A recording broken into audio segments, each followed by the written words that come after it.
ESPN's Tim Legler is joining us right now, guys. He's already on. All right, there he is. Look at that handsome devil. What's up, Legs? What is up? How's it going? Man, it's been a long time. I mean, it's been way too long, brother. Too long. As a matter of fact. Way too long. I got to start this way. Who were the Cavaliers? The team we saw in Game 1 or the team we saw in Game 2?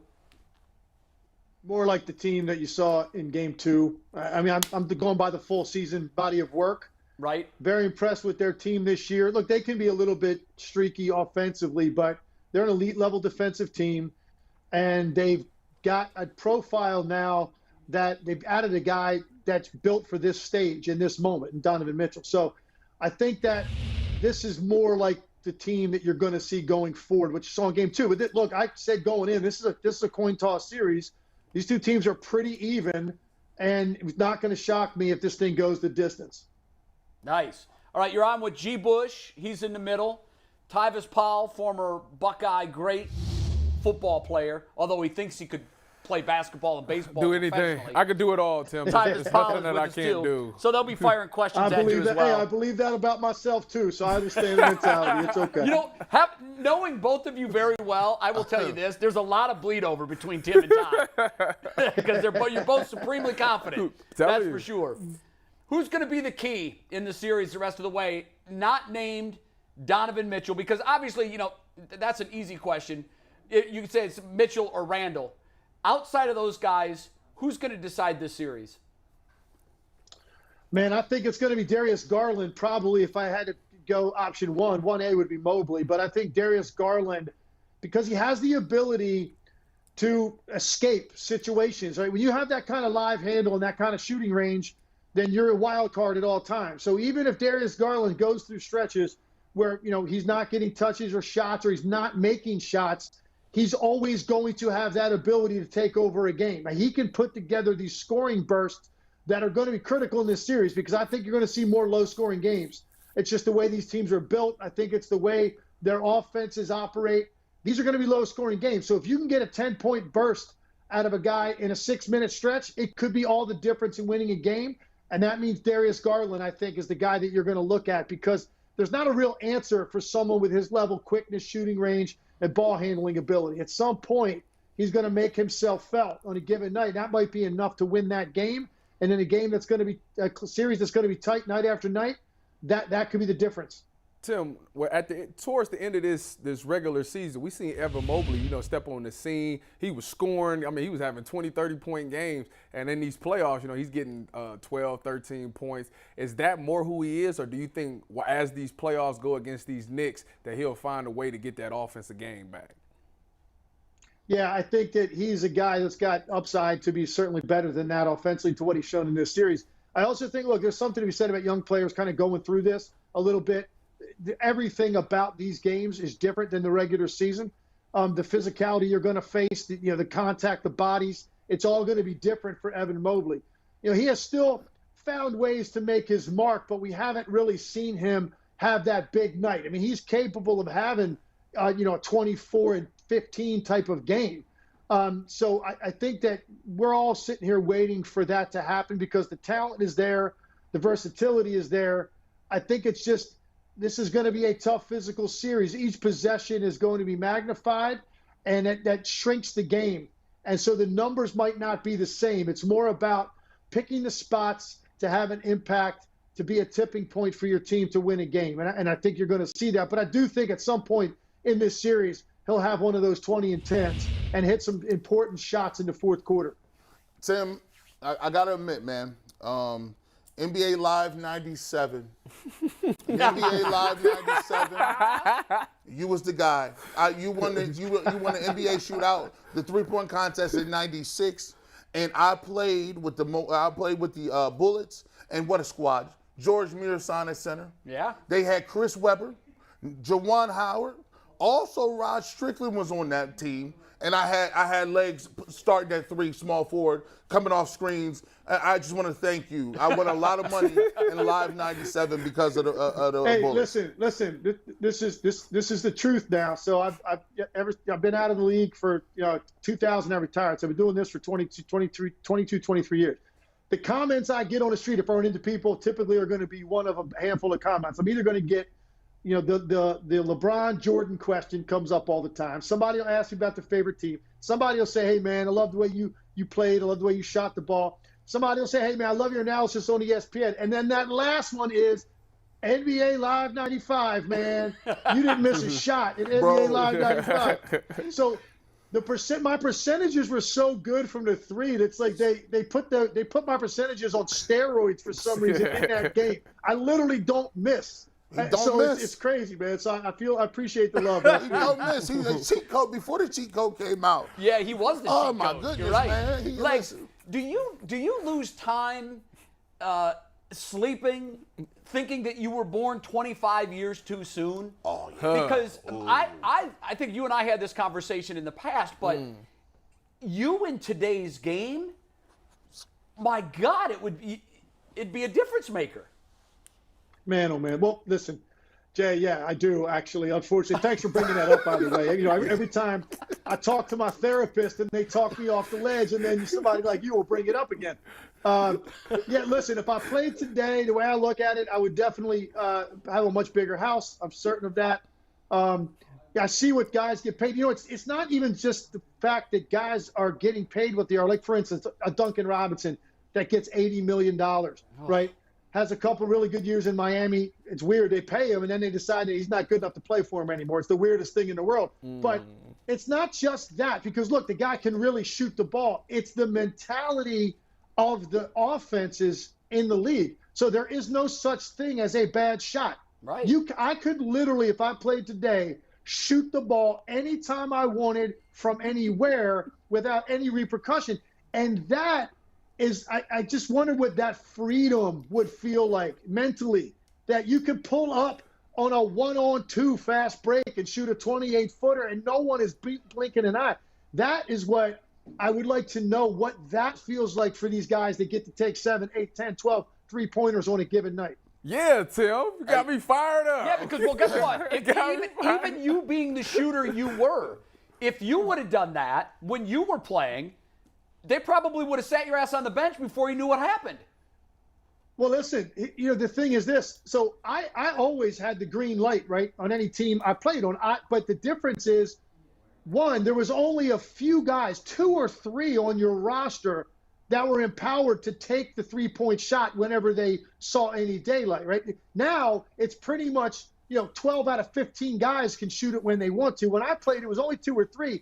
But then, so I could shoot it when I wanted. It's just what our eyes perceived as a good shot were totally different. You know, when you ran the break and transition, you were trying to get something close, going to the rim or a short mid-range jumper if you had a 3-on-1. Now, those 2 wings immediately fan out to the corners of the wings to shoot a 3. So it's what we perceive, good shot, bad shot, is what's changed. I never had a coach ever tell me I took a bad shot. It's just that no one thought that any of these shots, most of these shots that guys take now, were good shots. So you didn't even contemplate it. You know, Tim, I will say that I didn't want to throw this in here. I was looking up something, and they did have a comp for you. His name was J.J. Redick, and you know, I didn't know he made $146 million in his career. You know what, guys? You're not getting a Christmas card. I'm having a really bad connection. I'm going to have to go. I really appreciate the time, though. Yeah, I don't think you're going to send G. Bush a Christmas card this year. I will say this, though, Legs. First of all, I didn't know. I tell Jay all the time, I said, I didn't know Donovan Mitchell was that good. I had no clue. Like, he came here, and of course I watch basketball. Of course I watch the games, and I'm thinking he might come and get us 25 and take a lot of shots. But, man, he got here, and I said, this dude is a monster. He's athletic.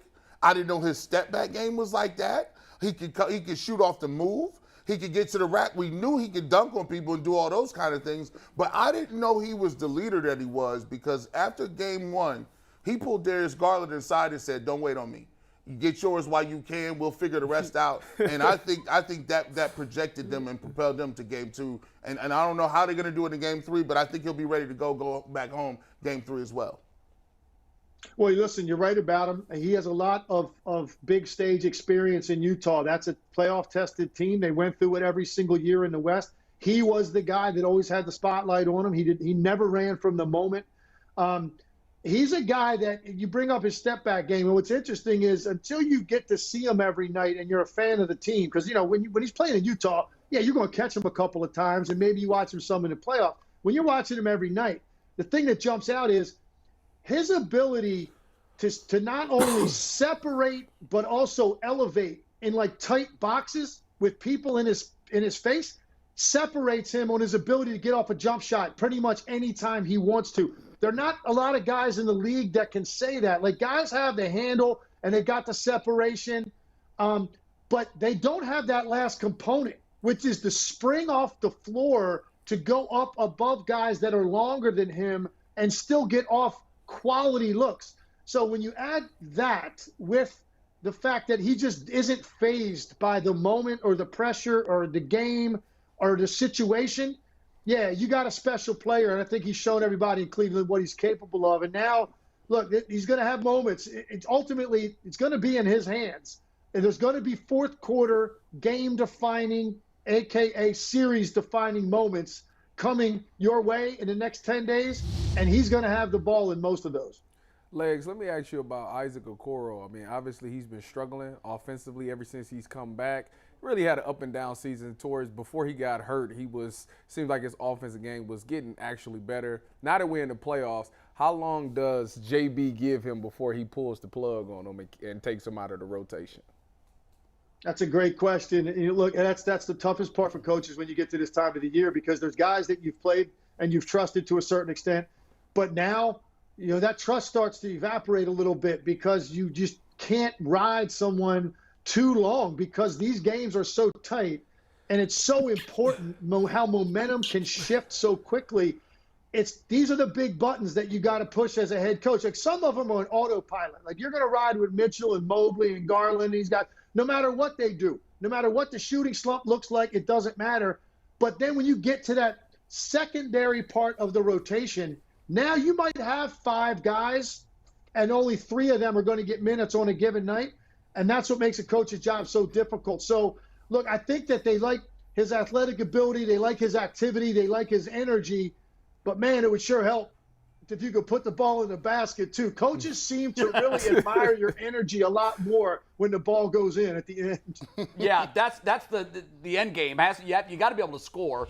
And particularly, it's funny how once you get in the playoffs and that rotation, everything is it's like under a magnifying glass, and 3 minutes sometimes can feel like an entire quarter, and that leash gets short. It's going to be really interesting to see how JB handles the Okoro situation the rest of the series.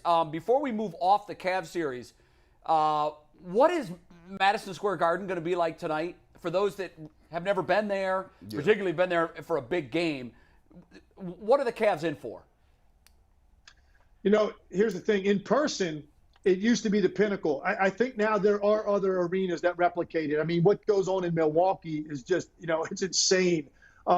Golden State has been riding that now for a number of years. Memphis can get like that.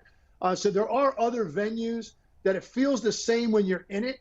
For me, what's different about it is, and I think I'll ride this until, my last day on the air. Madison Square Garden visually, and the energy you're getting when you're watching on television is different than any other building in the league, maybe in professional sports. It just permeates right through the TV set, and you feel that. It's going to be wild. Look, this team has been built over a period now of several years, right? And Brunson was the key piece. He solidified the point guard position, and he's so far surpassed what anybody thought he could be as a pro. And they've now got an all-star caliber point guard every single night. So they now have this team, right? That's not just a team they're thinking about, hey, that's great. It's great we got in or we got into the play-in.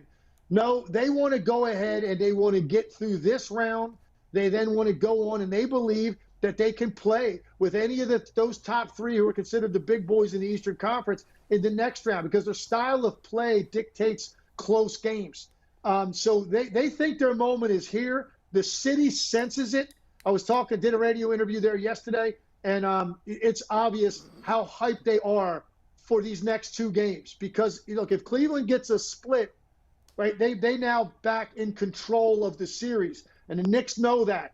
So they're going to come out and they're going to try to hit them hard. There's going to be an adrenaline rush in the first half of this game that Cleveland has to withstand. If they can keep it tight in the fourth quarter, all of that pressure in a Northeast Corridor city, Philly, Yep. Boston, D.C., it shifts to the home team. That's so if true. it's a tight game in a defining moment, all of the pressure then is felt in the left arms of Jalen Brunson, Julius Randle, and R.J. Barrett. And that's what the Cavs have to do. Just withstand that gut punch, stay in the game, stay within striking distance, 6 minutes to go, one possession game. Then that's when you have a propensity for the home teams in the cities I just mentioned to tighten up significantly. Yeah, we've seen it a lot. Yeah. And New York teams typically, for the championships that they've won, not talking about the Knicks, but the Yankees, the Giants, they have a tough time winning at home in playoff games. And hell, the Knicks this year have a better road record than they do home record. That's crazy. Which is bizarre. I don't know what it is about the Northeast, why they're so hard on their teams, but You said something that was really key, and this is in playoffs in general. Legs. It's like it astonishes me the way that teams play the pick and roll. Like there's so many different matchups. Like the way Brooklyn is playing New York they're just completely just blitzing Embiid and telling him, hey, look, you're not gonna get the ball. Philly. Philly. They're just completely just making him get the ball up. When you look at this series and the way that they're covering the pick and roll, I think that they were a little more physical on Brunson, and I thought also they were more physical on the offensive end of the court because they ran. It just seemed like they just kept running picks at him all game. And when you get run at and your legs are gone and you got to work over those picks, it just seems like it slowed them down offensively a little bit. In general, in the playoffs, how big is the pick and roll when it comes to playoff basketball?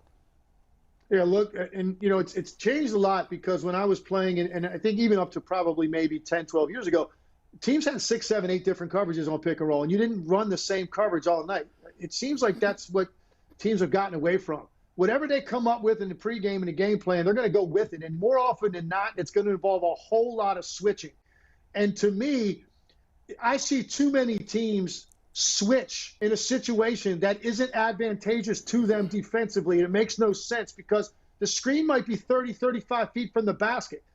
Unless you're Steph Curry, and even then, and Damian Lillard, you're not really going to pull that too often. So there's no need to be switching a ball screen at 35 feet from the basket when that guard is literally hand-picking who he wants to play against. But I see teams do it over and over and over. It's an enormous part of the game. It's either ball screen or dribble handoff. I mean, that's what you're going to see virtually every possession in the NBA. You're going to see at least one ball screen or one dribble handoff. Most possessions you're going to see multiple. And I think because it's so prevalent, teams have gotten away from multiple coverages because they think it's happening too often.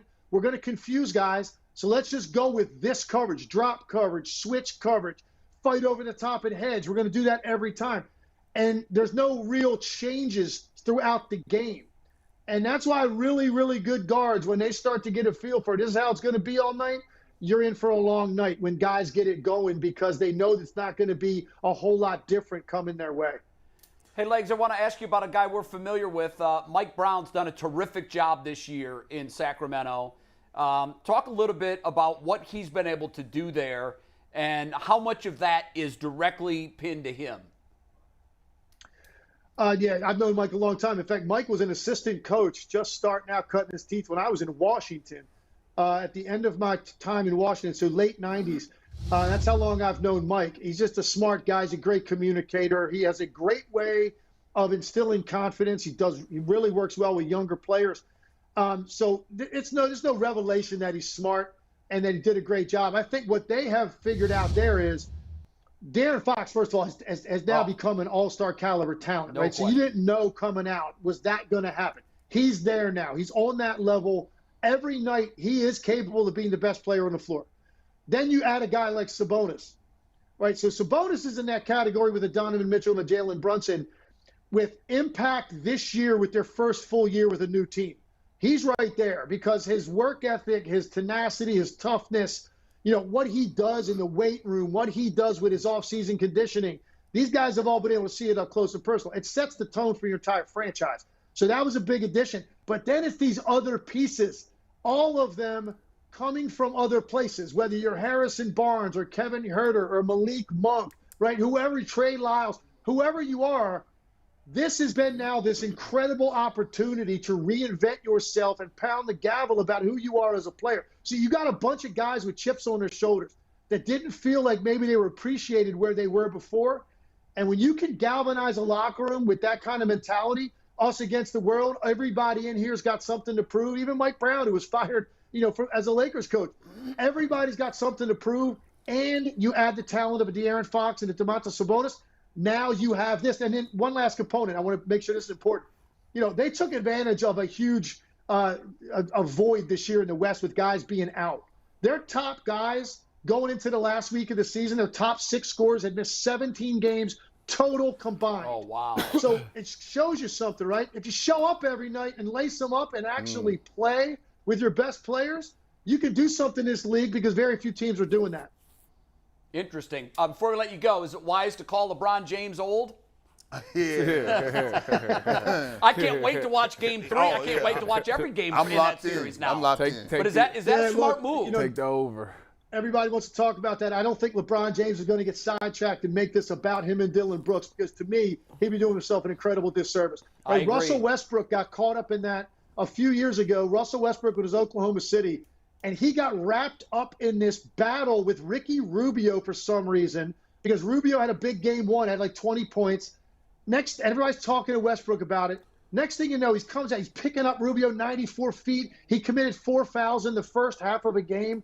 He completely got himself, wild between the ears. LeBron's not going to do that. He's too even-keeled. He's not going to come down to Dillon Brooks' level. But what he will do is make sure that everybody understands at the end of this game, LeBron James is the best player on the floor. He's the most dominant player on the floor. And that might not mean getting 35 or 40 like Dillon Brooks talked about. Maybe that's 25, 14, 12 boards, control the game, control the pace, make everybody better. His responsibilities are different. Like if Dillon Brooks said that to Kobe Bryant, Kobe's trying to go for 60. When you say it to LeBron James, he's got too many responsibilities for the other guys on his team to get wrapped up in a duel with Dillon Brooks. So I'm fascinated to watch it. I will say this last thing. You call a guy old that's still capable of being the best player every night, to me, that's actually complimenting him. Who wouldn't like to be the best at something when they're the oldest guy doing it? I think that's a compliment, actually, to LeBron James. Yeah, careful tugging on Superman's cape. Before I let you go, I've asked you this question a couple times during our friendship. I'll ask it to you one more time. I take you to Rocket Mortgage Fieldhouse right now, and I give you 100 three-point shots. How many are you making? I'll be very disappointed if I make less than 70. That's why I love them. Right there. I agree. I'd be disappointed. You know what? Hey, as soon as if I ended up with 68, you know what the first thing I would say? Let's go. Rack them up. Let's run it back. By the way, Legs, that's the same thing I ask Jay all the time. He got a basket in his basement. That's just crazy. And he's like, yeah, I thought I was doing something. I got a 90. He's like, no, the record's 200. That's right. That's right. Rapid fire, baby. Rapid fire. Legs, you're the best. That's it. Appreciate you. Nice, We'll see you Legs. soon, Appreciate it, man. guys. See you soon. Enjoy.